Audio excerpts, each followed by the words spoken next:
Well, why don't we talk a little bit about treatments? So when Mhm. you get a patient that's newly diagnosed, what are the considerations and how do you go about? I know this is an extraordinarily complex question, Right, but let's see if we can break it down and talk about how we treat it. right. So I think the reason it's so complex is because we actually have multiple different types of treatments that could be considered. And normally, when we think about like how do we treat cancer in the liver that's worse, it's just the medical oncologist trying to decide with the patient, should we give drug X or drug Y or drug Z, right? And that's, although it's not an easy decision, it's basically two people, one doctor and one patient talking through the options. What's really different about the brain metastasis management is it's actually oftentimes multiple doctors plus the patient thinking about what's the right approach.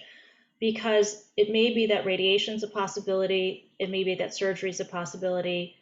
There are even different types of surgery, so like sort of regular surgery and this type of treatment called LIT. There's different types of radiation, and then there's chemotherapy and targeted and systemic therapies. And so for any one patient, it may be that all of those things are theoretically possible to do. And so you have to make a decision as to like together as to which of those options at this point in time makes the most sense. And so to just give you a couple of very concrete examples, if somebody comes in and they have, let's say they have a new seizure and they go to the emergency room and they have one very large lesion in the brain, usually we would recommend that person have surgery first. And that person usually would then get some radiation to the margins around the surgery after they recover from surgery. And then after that, there's some systemic therapy given. So that's like 3 different types of doctors to treat that one patient. If you have somebody who's already gotten radiation, maybe he's not a candidate for surgery, and now has several new brain metastases, such that the radiation option would normally be whole brain radiation. But that person, is very concerned about the side effects of whole brain radiation, and they want to ask, like, is there some chemotherapy or targeted therapy option? Well, then the radiation oncologist and the patient and the medical oncologist have to weigh, like, well, what is that systemic option? What is the likelihood it's going to work? What's the risk if it doesn't work? So these decisions become quite complicated, and they really require that there's a functional team of people who are going to work together. And it's also one of these kinds of scenarios where often there's not necessarily one right answer. It depends a lot on what's important to the patient. And so if what's important to the patient is avoiding whole brain radiation at all costs, there might be a different answer than it is what's most important to the patient is, I want as long of a period of time before I have to deal with anything else going on in my brain. And those are, really important discussions that we have with patients about what is their most important goal, because we might have different recommendations, but depending on what a patient's most important goal is. Yeah, that's complicated. So it sounds like what you're saying is that it's first and foremost really important to have a team that is working together in a comprehensive manner to collectively decide along with the patient about what is the best approach for treating their particular brain mets. That's exactly right. And I think this is one of the things that I hope that this initiative will help people find, because I think it is hard as a patient to find the right team. And yet that's one of the most important, things that that really affect the quality of someone's care. Yeah, I agree. It's really important. And it can be very difficult as a patient if you don't have that, because that leaves the burden of coordinating care to you rather than, a team that's already established. Right. So that can be very difficult. with your role as a medical oncologist, you focus on the drug side of the treatment. Although you're involved in, collaborating with the team, you're making decisions about treatment.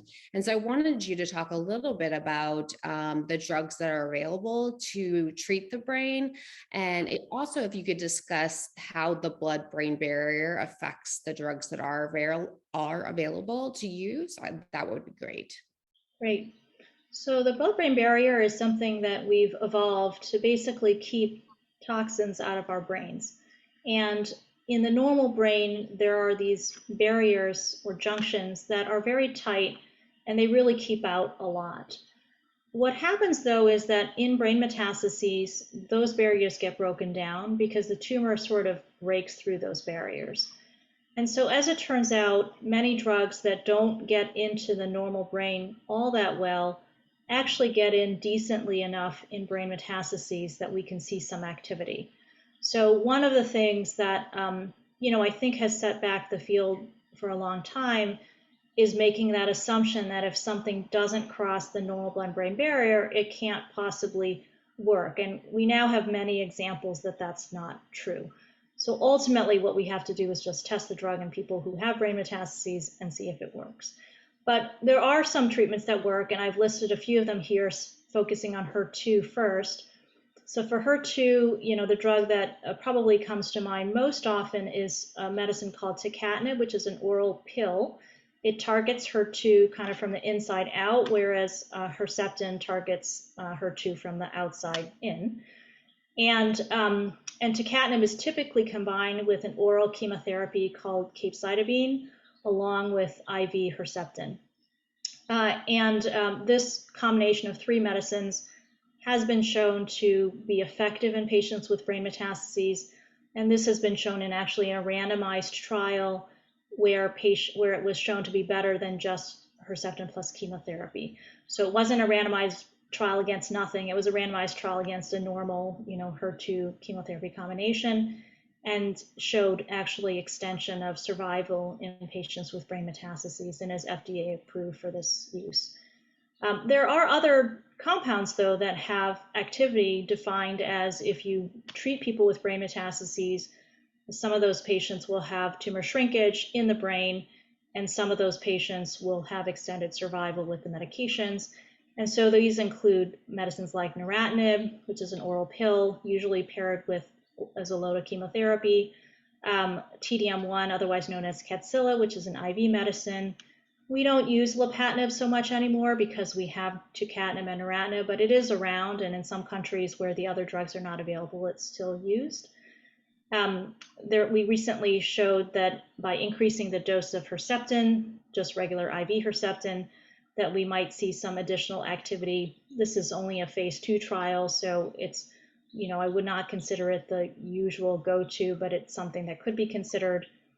There is actually also a phase 2 trial that has been presented that for people with leptomeningeal disease, so cancer in the spinal fluid, that you can actually safely give Herceptin or trastuzumab directly into the spinal fluid. That's what intrathecal means, or intraventricular, so through a special type of port that goes into the spinal fluid, and it also has some activity. And then stay tuned, there's a lot of questions about whether HER2 has activity in the brain, and there will be additional data presented this December at San Antonio, so I think that'll be interesting to see.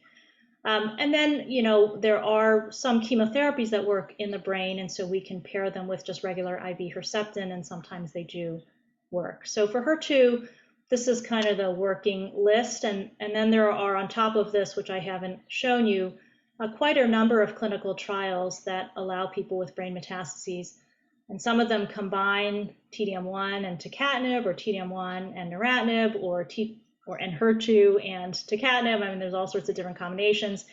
And there are new oral medicines that the hope is that they might be better even than tucatinib or neratinib. So I think there's a lot going on there.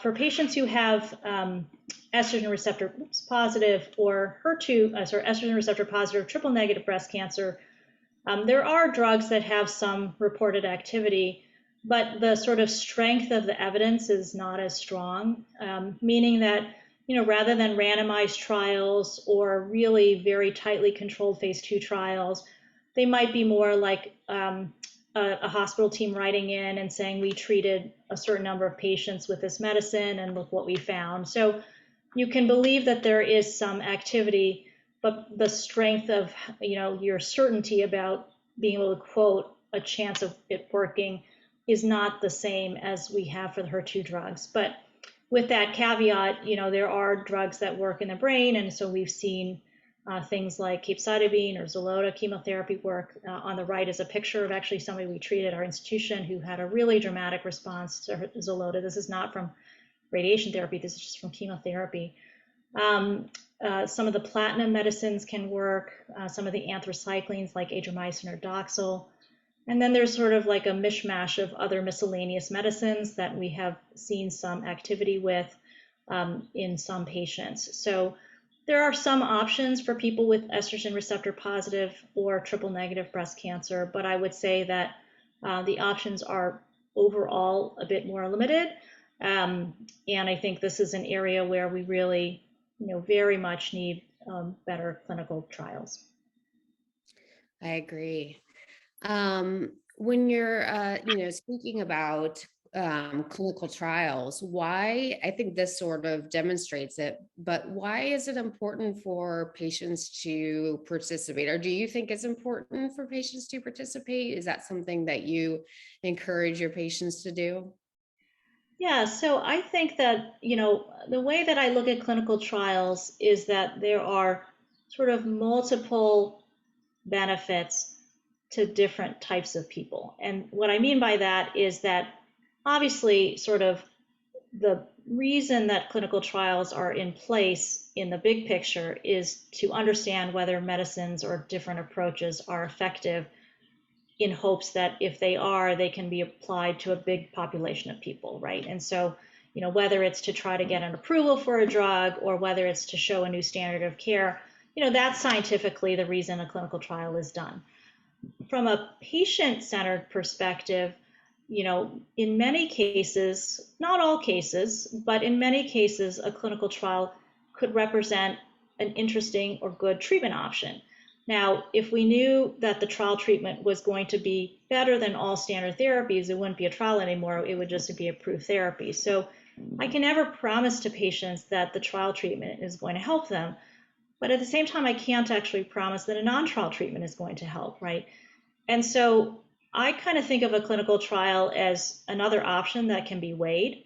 And just like every option that you weigh, you want to say, well, what do you think is your best guess as to whether it's going to be effective or not? Not that we can be sure. And the way that we might think about it is, well, does the target look good? What's the preliminary data with the drug? Are you the first person in the world to get the drug versus the 500th person to get the drug? Because there are trials that span the whole continuum. Why do we think this medicine might work in people with brain metastases? And I sort of help, I try to share with my patients like my personal feeling of whether I'm excited about a trial or not. Again, I don't ever make promises because you just can't promise anything in breast cancer, right? You just don't know. We don't have a crystal ball. But I think of it as really another option. And, I have a patient who enrolled on the HER2 CLIMB clinical trial with tucatinib like 4 years ago, almost 5 years ago now. I take care of people who, were on the original abemaciclib clinical trials, like the phase 1 clinical trial, and they're still on treatment now. And it's a fraction of patients. We have to be realistic, but at the same time, these are people who are alive and still on their trial treatment years later. I take care of somebody who, has been on immunotherapy for triple negative breast cancer with lung metastases for 6 years. Wow. And she was on this medicine years before there was an FDA approval for any immunotherapy for breast cancer. So these are kind of the situations that give me hope. And again, I really try very hard not to overpromise, right? Because, You really don't know. And for every person who does amazingly well, there are unfortunately people who, don't. Um, but um, but I think it's one of the real treasures of working in the environment that I work in, to be able to, really see the difference that we can make.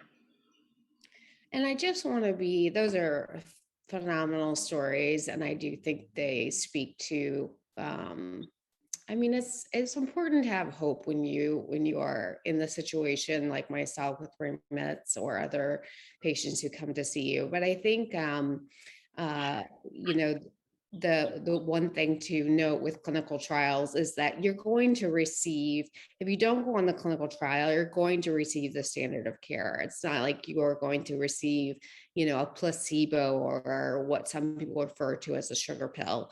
If there is if there are two arms to the trial, is that the proper way to say it? Yeah, so you're not going to get a treatment that's no treatment. So for example, in the HER2 CLIMB trial, there was a placebo, but it was a placebo for tucatinib, and everyone got Herceptin and everyone got chemotherapy. So sometimes there are placebos, but they're kind of placebos like that. We don't really have any trials in metastatic breast cancer that I'm aware of where it's a treatment versus a placebo-only treatment. Yeah. And so I think that's the other thing that's important to know about clinical trials is that every drug that you take, so if you opt not to do the trial and take what would be, standard of care, sort of, I use that loosely, but that drug was once a clinical trial. So it's important, I think, just to recognize that, you know, when you're on a clinical trial, often it's the most exciting and new drug that could possibly be FDA approved. And what you would take if you didn't go on clinical trial was once a clinical trial drug. And so that, and it's kind of a circle, but And I think the trial, like the science has really advanced. So, a clinical trial when I was a medical student could have been, let's just take the existing chemotherapies we have off the shelf and just give them the highest dose we possibly can. There's not a lot of science behind that other than these are the drugs we have, and if a little bit is good, maybe a lot is better. I mean, that was literally, how some clinical trials were done, because we didn't have anything better. And now we have, there are almost no trials that are just for breast cancer in general, right? There are trials for HER2, and there are trials for triple negative, and there are trials for estrogen positive, and there's so much science, more science that goes behind the drugs that are in trials. And there's a lot required by the FDA before a company is allowed to test anything in people. You have to come in with a whole package of why scientifically you think your treatment is going to be effective. Again, many things fail. I'm not saying that they don't. But I think that the scientific basis behind the treatments that are being tested in the trials is so much stronger today that it is a different experience going on a trial today than it was 30 years ago. oh yeah, it's really interesting. It's not something I was aware of. Well, in speaking of clinical trials and having access to them, I think they're really important to participate in. So how does that work in terms of I think second opinions? Because a lot of people are treated in places where there aren't clinical trials, and so do you feel that patients should get second opinions with brain mets, and why is that? I think that if someone can do it, and there's many logistical barriers that we still need to fix, I do think it's a good idea if it's possible.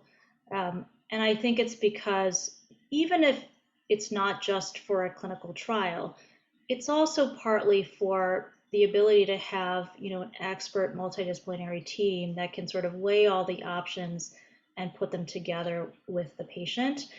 And I think that that's just something that's really valuable in centers that specialize in people with brain metastases.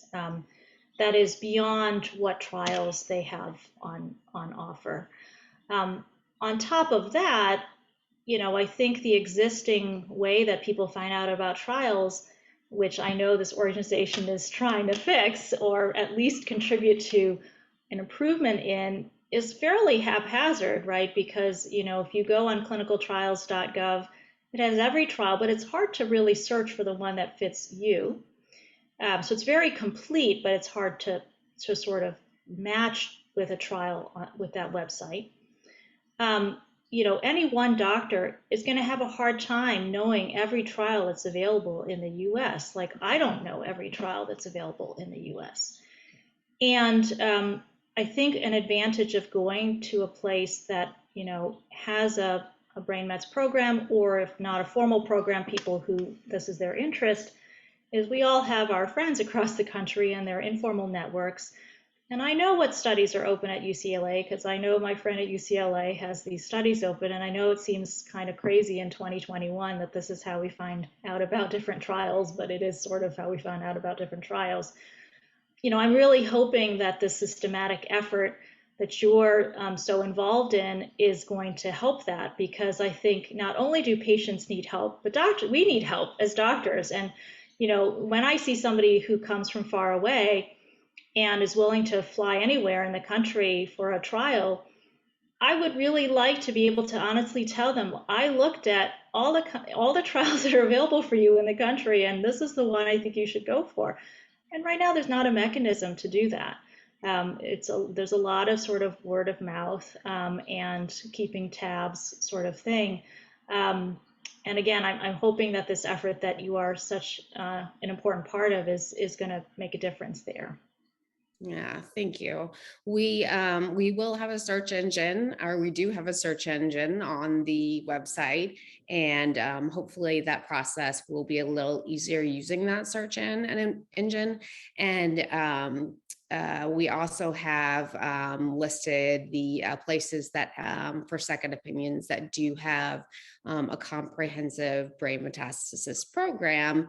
And while those are scattered across the US, we also list NCI centers, or where you can find NCI centers, which are more likely to contain or be offering clinical trials. So hopefully, if you're looking for something like that, you can check that out on our website. And hopefully it's as useful to doctors too. I love hearing you talk about, I think so. I think that, sometimes patients can get in, some people are very savvy and they'll get right on the search engine and they'll find the trials and they'll sort them themselves. And they're really, I mean, you're like super savvy, Leanne, right? You bring me trials that I might not have seen before and we look at them together. But I think the value of the website also is that, if you're a patient, you can ask your doctor to at a visit, you could ask your doctor to search it with you, and they could give you their thoughts about which trials might be worth traveling for. And so I think it can also help in sort of a more collaborative fashion as well. Right now, if somebody asked me to do a clinicaltrials.gov search, I don't want to say bad things about them because the website is very good for many, many things. But if somebody came to me and said, I want to look for all trials for ER positive metastatic breast cancer, let's see what there is on clinicaltrials.gov, it's really not possible to navigate in a clinic visit. So I think that what you guys are doing is so important, because if you get it down to bite-sized pieces that people can really are focused on somebody's specific problem, then it really becomes something that you can, use as a tool with your doctors. And I think that would actually be a great use of the tool. Yeah, we hope that patients and doctors do use it that way together. And the clinicaltrials.gov has its great features, but as someone who has used it, there are just thousands and thousands of trials listed, and it can become very difficult looking at inclusion criteria. So if you know the trial you want, then it's great because you can see what's the inclusion, you can see the exclusion. You can look at the 174 locations the trial is open at. It works really well. But if you don't know what you're looking for, that's when it becomes challenging.